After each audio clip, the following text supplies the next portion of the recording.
Welcome to Chimmy Fun Kids. कहानी चिड़ियों की अदालत। बहुत दूर पहाड़ों और नदियों के पार एक बड़ा जंगल था जहाँ एक विशाल बरगद का पेड़ था। ये पेड़ केवल पेड़ नहीं था, बल्कि वहाँ जंगल के सारे पक्षियों की अदालत चलती थी। इस अदालत की न्यायाधीश थी बुलबुल रानी, जो अपनी ईमानदारी और समझदारी के लिए जानी जाती थी।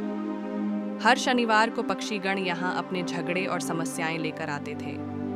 एक दिन अदालत के सामने आई गौरैया, जिसका घोंसला किसी ने उजाड़ दिया था।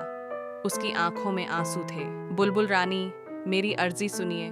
किसी ने मेरे अंडे तोड़े हैं, मेरा घर तबाह कर दिया, गौरैया चीखते हुए बोली। बुलबुल रानी ने शांति से पूछा, क्या तुम्हें किसी पर शक है? गौरैया ने सिर झुकाकर कहा, हाँ, मुझे शक है कौवे पर।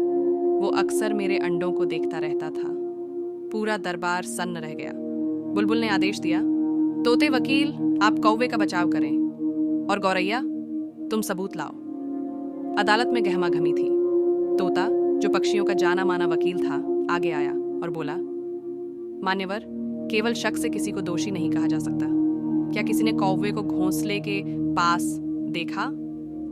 गौरैया ने जवाब दिया, हाँ, कबूतर भाई ने देखा था और कुहू बहन ने भी।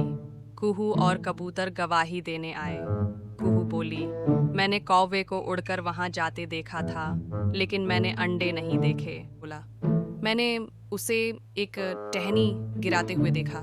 हो सकता है वह घोंसले पर गिरी हो। अब दोनों पक्षों में असमंजस फैल गया। बुलबुल रानी ने मामले की तह तक जाने का निश्चय किया।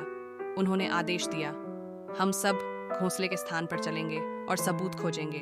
सब पक्षी घोंसले के पास पहुंचे।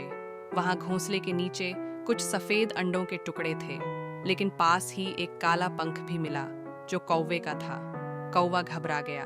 तोते ने चतुराई से कहा, एक पंख से कुछ साबित नहीं होता। कौवा जंगल में कहीं भी उड़ सकता है। क्या और कुछ मिला? तभी एक नन्हा उल्लू, जो पास की डाल पर बैठा था, बोला, मैंने देखा था, कौवा पेड़ से टहनी तोड़ रहा था, लेकिन जैसे ही टहनी नीचे गिरी, एक गिलहरी ने झपट्टा मारा और घोंसला गिरा दिया। सब चौंक गए। बुलबुल रानी ने उल्लू की गवाही गंभीरता से ली। उन्होंने कहा, क्या गिलहरी को बुलाया जा सकता है? उल्लू बोला, वो अभी उस आम के पेड़ पर है। गिलहरी को अदालत में लाया गया। वह कांप रही थी। मैंने घोंसला नहीं तोड़ना चाहा, बस टहनी पर फल था। मैं उछली और सब गिर गया। अब सच्चाई सामने थी। बुलबुल रानी ने फैसला सुनाया, कौवा निर्दोष है। गौरैया की पीड़ा उचित है, लेकिन दोषी गिलहरी है। अनजाने में ही सही, लेकिन गिलहरी से अपराध तो हुआ है।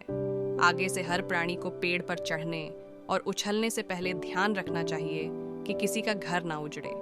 गिलहरी को दंड के रूप में अगले महीने तक गौरैया का घोंसला बनवाने में सहायता करनी होगी। पूरा जंगल बुलबुल रानी की जय से गूंज उठा। कहानी की सीख, सिर्फ शक के आधार पर किसी को दोषी नहीं ठहराना चाहिए। Thank you for watching.